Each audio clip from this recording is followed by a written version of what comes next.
Introduction करना चाहता हूँ। मेरा नाम है Nabam Akam, Arunachal farmer union AFU president, और ये मेरा लेफ्ट साइड जो पेनेंट सेक्रेटरी बिनी राज और राइट साइड जो है वाइस प्रेसिडेंट मेरा नाबम जॉन।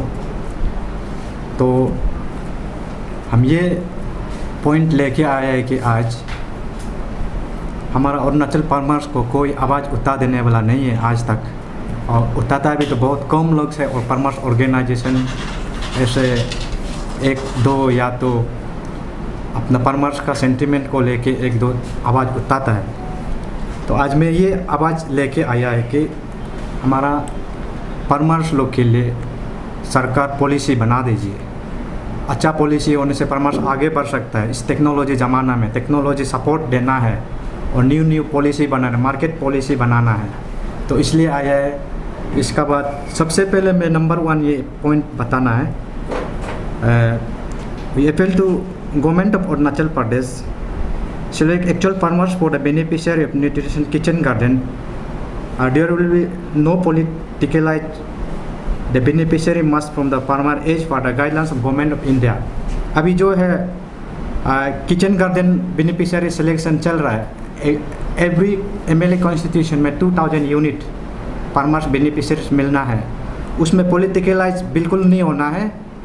जिसको बेनिफिशियरी सिलेक्शन किया गया है उसका प्रॉपरली फार्मर प्लॉट होना है। तो बेनिफिशियरी सिलेक्शन होने का बाद डिपार्टमेंट फील्ड स्टाफ या तो ऑफिसर्स विजिट करना पड़ेगा उसमें, ताकि उसमें गवर्नमेंट का फंड लॉस ना हो। इसका बाद ये जो फार्मर्स का टाइम वेस्टेज ना हो।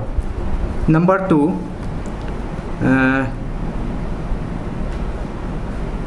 एवरी डिस्ट्रिक्ट में हमारा कोल्ड स्टोरेज होना है, सरकार अवेल करना है। क्योंकि यहाँ अरुणाचल में एक ऐसे है कि गवर्नमेंट पॉलिसी सिर्फ फार्मर्स को फंड देता है, इसका बाद देने का बाद उसका बाद फीडबैक कुछ वापस नहीं आता है। ये जो है मार्केट पॉलिसीज इसमें प्रोडक्ट को भी वापस नहीं लेता है। जो कोल्ड स्टोरेज होने से इसलिए होता है कि उसमें हर डिस्ट्रिक्ट में कोल्ड स्टोरेज होने से उसमें जैसे कि फ्रूट्स, ऑरेंज, पाइनएप्पल लोग को उसमें कुछ महीना दिन तक रख सकता है। तो उसको रखने के बाद गवर्नमेंट अपना से मार्केट दिलाना है। तो जैसे कि लार्ज स्केल कोई किया है मार्केट फार्मर्स का प्रोडक्ट, उसको ये के लिए मार्केट ये करना है। अगर हमारा स्टेट में नहीं होने से बाहर स्टेट तक स्कोप देखना है ये को प्रोडक्ट को सेल करने के लिए। इसका बाद लोकल प्रोडक्ट का एक मार्केट सीट भी होना है एवरी डिस्ट्रिक्ट, और ये में एवरी सर्कल लेवल तक होना है मार्केट सीट्स। इसके बाद ये जो मॉडर्न बहुत कृषि योजना दिलाना पड़ेगा हमारा फार्मर्स के लिए। जैसे मार्जिनल फार्मर्स होता है उन लोग को ये आगे बढ़ाने के लिए, क्योंकि फार्मर्स आगे बढ़ने से अपना स्टेट फार्मर्स को स्टैंडर्ड लेवल में लाने से फार्मर्स का ये जो प्रोडक्ट अगर प्रॉफिट होने से अपना स्टेट का GDP टैक्स भी आगे बढ़ सकता है। और हमारा एग्री हॉर्टिकल्चर ये वेरिफिकेशन जो है प्रॉपर प्रैक्टिकली फील्ड विजिट करना है। और एक जो है हमारा ऑयल पाम ग्रोअर्स लोग के लिए जो ऑयल पाम कंपनी और गवर्नमेंट ऑफ इंडिया ने एग्रीमेंट करके इसको ये जो है ऑयल पाम ये का असिस्टेंट देने का बात है, वो भी नहीं हो रहा है आज तक।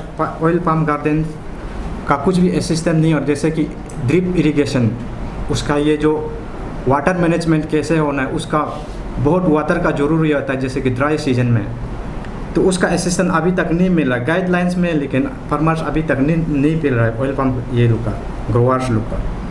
इसका बाद अभी जो एक वो सीज़न है कि कॉमन डिजीजेस एनिमल्स का होता है, जैसे पिग का स्वाइन फ्लू चल रहा है अभी, और ये जो है ये सीज़न में मेटोन और ये का कैटल्स लोग का माउथ एंड फुट डिजीजेस चलता है। तो उसको हमेशा government veterinary staff, veterinary director को, डिपार्टमेंट को, फील्ड स्टाफ को हमेशा अवेयर में रखना है। इसका बाद अवेयरनेस देना है फार्मर्स को। गवर्नमेंट बहुत ज़्यादा अवेयरनेस का जरूरी है फार्मर्स को। हमारा ये फार्मर्स जो पहले से जो ट्रेडिशनली फार्मर्स चल रहा है अभी भी वही चल रहा है। कुछ ये टेक्निकल सपोर्ट नहीं मिल रहा है, और कोई मिलता भी हो तो मुश्किल से हो, तो लेकिन उसका इतना प्रोडक्ट दिखाई नहीं दे रहा है। इस टेक्नोलॉजी ज़माना में हमारा फार्मर्स को भी स्टैंडर्ड में लाना है, तो आगे ले जाना है। स्टेट गवर्नमेंट हमारा फार्मर्स को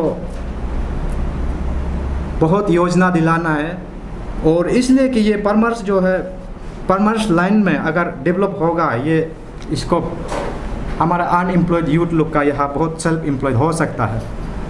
सबका परिवार में ज़मीन है, खेत बार कर सकता है, तो इसमें कोई हम अनएम्प्लॉयड है बोल के घूमने का ज़रूरत नहीं है। तो इसलिए मैं स्टेट गवर्नमेंट को अनुरोध करता हूँ, ये हमारा farmer sector, agreed and allied sector में फंड ज़्यादा देना है, और ये जो है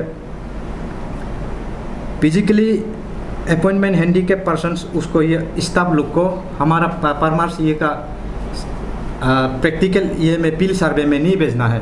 जैसे कि हैंडीकैप वाले लोग जो ये जो है किसी का हिली एरिया में होता है, ये जो खेती बाड़ी, जो किसी का प्लॉट डैमेज हो गया, और किसी का ये जो है वाइल्ड एनिमल्स उसमें ये हो, उसको रिलीफ देना है। तो उसको वेरिफिकेशन प्रैक्टिकली जाने के लिए उसमें ऐसे लमसम का हमारा ये जो हैंडीकैप स्टाफ ऑफिसर लोग को नहीं भेजना है, उसका बदन टिक तक होना है, प्रॉपरली होना है, प्रैक्टिकली में अच्छा से देखना है। इसका बाद number 12, increase the fund of implementation of agriculture, horticulture, veterinary and fishery for better creation of production unit. हमारा एग्रीकल्चर, फिशरी, वेटेनरी और हॉर्टिकल्चर ये डिपार्टमेंट को अगर फंड इंक्रीज करेगा, और फार्मर को बहुत कुछ ये जो मदद कर सकता है, डिपार्टमेंट अवेलेबल करा सकता है। इसका स्टेट गवर्नमेंट ये पहले जो अभी जो जितना तक फंड दे रहा है, ये से नहीं होने वाला नहीं है। जैसे का तैसे होगा, फार्मर का भी स्टैंडर्ड लेवल में आएगा नहीं। इसलिए हमारा स्टेट गवर्नमेंट जैसे भी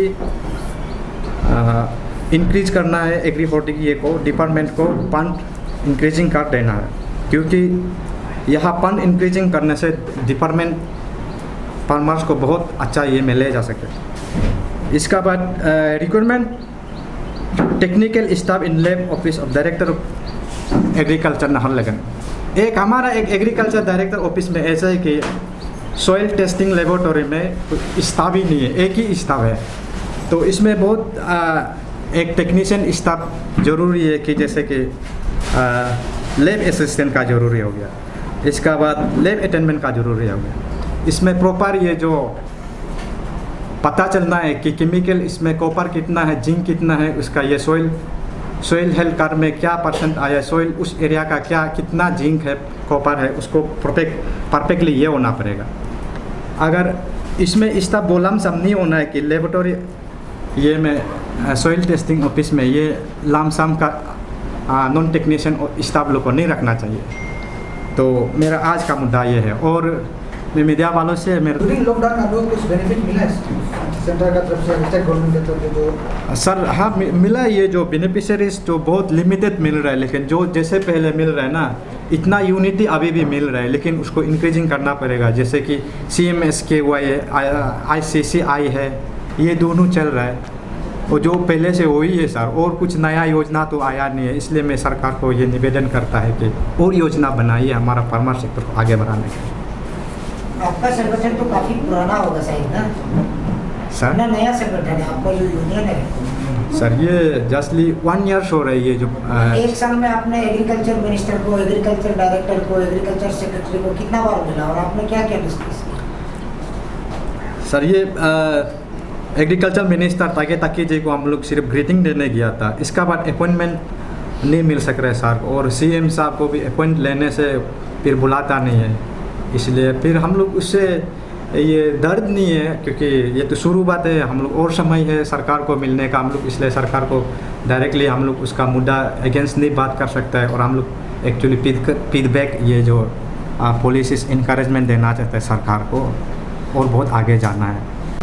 खुद को डिमोरलाइज होके बहता है, जैसे कि पेट्रोल डीजल बढ़ गया तो उसमें खुद का लेबर चार्ज बढ़ रहा है, फिर मार्केट प्रोडक्ट को फिर आगे निकल के गाड़ी भाड़ा हो रहा है, ये सब के लिए ट्रांसपोर्टेशन के लिए डर के बैठा हुआ है, जैसे मार्जिनल फार्मर्स बोलता है ना, ये एलाइड एंड सेक्टर में। तो ऐसे लोग वो इसलिए गवर्नमेंट अच्छा पॉलिसी दिलाना, हिम्मत बढ़ाना है सरकार को, इसलिए फंडिंग ज़्यादा देना पड़ेगा ये एग्री हॉर्टी सेक्टर को। तो मेरा एक